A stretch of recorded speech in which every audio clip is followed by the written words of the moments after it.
Hace una semana la revista Nature publicó aquí un grupo de... que siempre que digo...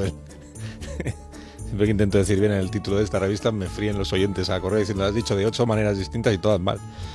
La revista Nature, que es una gran revista, publicó que un grupo de científicos anunciaba que habían construido un monopolo magnético. Entonces Alberto Aparici me dijo, tenemos que hablar de los monopolos. Y yo pues le dije, hombre, faltaría más, ¿cómo no vamos a hablar de los mono qué? Así que me ha dicho que este es el asunto de esta tarde. Hola Alberto, buenas tardes. Hola, buenas tardes. ¿Por dónde quieres empezar? Por decir el nombre de Nature correctamente. Nature. Es que Nature es muy difícil de decir. Es más fácil decir Nature. Pero bueno, como estamos hablando de cosas magnéticas, pues lo normal es empezar, ¿qué te parece si empezamos por un imán? ¿Vale? Un imán. Sí. Vale, los imanes todo el mundo sabe que tienen un polo norte y un polo sur. Sí. Que el campo magnético funciona de tal manera que los polos iguales se repelen y los polos opuestos se atraen, ¿no? Correcto, sí. Vale, pues la pregunta que nos interesa hoy es, ¿podemos aislar un polo norte o un polo sur? Uh-huh. Tengo aquí un imán que me he traído de casa, que tiene forma como de lápiz, ¿vale? Y que tiene el polo norte en un lado y el polo sur en otro lado. Entonces la pregunta es, ¿qué pasaría si yo rompiese este imán? ¿Qué pasaría? ¿Obtendríamos un lado con un polo norte a secas y otro lado con un polo sur a secas? Pues estos polos a secas son los monopolos. Un monopolo es precisamente esa cosa. Ya. Pero conociéndote un poco, si me lo dices así, significa que no es tan fácil. O sea que si parto ese imán, lo que me salen son dos imanes. Efectivamente. Cada uno con su polo norte y su polo sur. Uno va detectando ya las trampas, ¿no? Esta sección, claro. La trampa de los imanes es que cuando partes un imán en dos trozos, en cada uno de los trozos se forma un polo nuevo, ¿no? En el trozo que tenía polo norte se forma un polo sur y al revés, ¿no? Eso, sí. Entonces es como si los polos quisieran ir siempre por parejas, ¿no? Uh-huh. Como que no hay manera de tenerlos por separado. Y por eso la creación de un monopolo es una cosa que realmente es noticia, ¿no? Es como descubrir una especie de nuevo estado, el campo magnético. ¿Y me podrías explicar por qué es tan difícil tener monopolos? O sea, ¿por qué el campo magnético es como es? Vale, mira, lo único que hace falta es entender de dónde viene el campo magnético, ¿vale? Tú sabes que el campo magnético está relacionado con el campo eléctrico. Uh-huh. Hay cosas que se llaman cargas eléctricas, como por ejemplo los electrones, los protones, tal, tienen carga eléctrica, ¿de acuerdo? Bueno, pues cuando estas cargas se mueven, generan un campo magnético inmediatamente. Por ejemplo, cuando tienes un cable de la electricidad recto y por ahí se están moviendo los electrones, se genera un campo magnético que da vueltas a ese cable, ¿vale? Pues lo que a nosotros nos interesa para entender los imanes y entender los polos es qué pasa cuando las cargas giran en círculo. Cuando las cargas giran en círculo, el campo magnético también da vueltas a la trayectoria, pero en este caso, como la trayectoria es circular, lo que hace el campo magnético es entrar y salir, entrar y salir. Digamos que entra en el círculo por abajo, sale por arriba y luego da la vuelta por fuera y vuelve a entrar. Y da la vuelta por fuera y vuelve a entrar. Y da la vuelta por fuera y vuelve a entrar. Cuando dices estas cosas es cuando Taboada se escandaliza, lo sabes, ¿no? Entra por arriba, sale por el círculo, no sé. Y eso es que Taboada tiene una mente calenturienta. Sí, ¿no? Sucia. Vale, pero ¿qué tiene que ver esto con el polo norte y el polo sur, que es en lo que estábamos? Vale, pues mira, explicada esta cosa de imaginarte el campo magnético entrando y saliendo del círculo, sí. Es todo muy fácil. Porque básicamente lo que ocurre es que la zona por la que el campo magnético sale, tú le llamas polo norte. Uh-huh. Y la zona por la que el campo magnético entra, tú le llamas polo sur. No me digas más. Vale.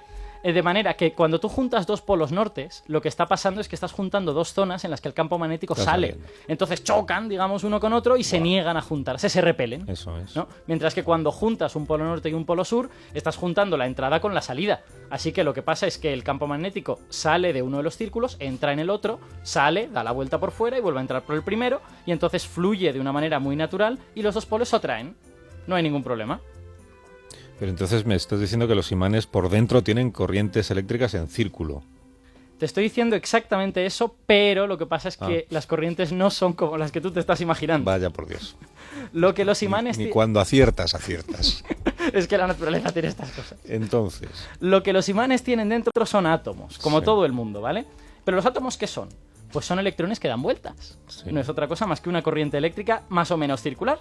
Entonces los átomos, de una manera muy natural, producen un campo magnético. Bueno, nada, tampoco vamos a decir que todos los átomos, porque bueno, aquí hay detalles que habría que explicar, pero digamos que muchos átomos producen un campo magnético, ¿no? Entonces, ¿cuál es la diferencia entre un imán y nosotros? Porque nosotros estamos hechos de átomos también. Bueno, pues que nosotros somos un material extremadamente desordenado. que si miramos a uno de nuestros átomos, pues el campo magnético de ese átomo, el polo norte, estará apuntando hacia un lado. Y si miras el átomo al lado, el campo magnético estará apuntando hacia otro lado. Y el tercer átomo estará apuntando hacia otro sitio. Total, que cuando te alejas, lo que ocurre es que todos esos campos magnéticos se pelean entre sí y tú no ves ningún campo magnético cuando miras a una persona. Cuando miras a Alberto o a Carlos o a quien sea. Claro, por eso no nos atraemos. Bueno, a veces sí, pero no es por el campo magnético. No, claro, de eso hablo, de las corrientes eléctricas. Entonces, ¿qué es lo que tiene de especial un imán que lo distingue de nosotros? Pues simplemente que los imanes son materiales razonablemente ordenados, ¿no? Gente ordenada. Entonces, son materiales en los que no es que todos los átomos apunten en la misma dirección, pero más o menos muchos de ellos sí. De manera que el campo que producen pues va saliendo de un átomo, entrando en el siguiente, saliendo de un átomo, entrando en el siguiente, todos se suman y al final producen un campo magnético que puedes ver. Por eso, cuando partes un imán, tú sigues teniendo dos imanes, porque en cada trozo del metal tú sigues teniendo átomos que están bien alineados, que funcionan coordinadamente y que por lo tanto producen un campo que sale por un sitio y entra por otro, un polo norte y un polo sur. Gente de orden. Entonces, ahora que tenemos ya todo este conocimiento asimilado, vale. Volviendo a lo de, ¿cómo era la revista? Nature. ¿Cuál es la relevancia entonces del descubrimiento este que han hecho los científicos? Vale, bueno, pues lo primero que hay que decir sobre este artículo de Rey y colaboradores es que ha sido una excusa fantástica para hablar del campo magnético, pero que este grupo no ha creado un monopolo magnético. Pero hombre, por Dios. Por mucho que mucha gente ha dicho que sí. Es que al final siempre estamos en lo mismo. Utilizas una percha para hablar de algún asunto y luego me destrozas la percha. Yo ya te había dicho que los monopolos magnéticos son muy difíciles. Sería una gran noticia. Ya, hombre, pero esta revista es una cosa seria y...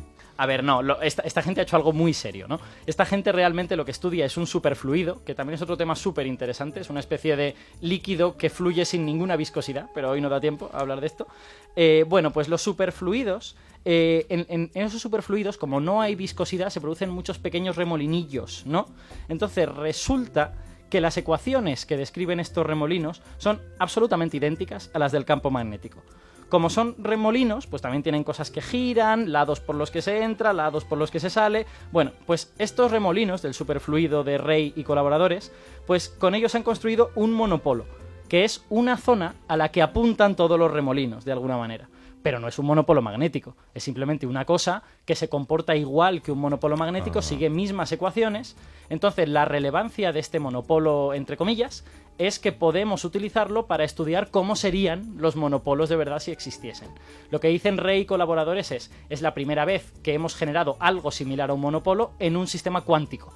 Por tanto, podemos estudiar los monopolos cuánticos como si existieran. Luego ocurrirá que existan o que no existan. Esto sería un tema para otro programa porque si existieran habría consecuencias muy profundas para la física de partículas y para la física fundamental en general.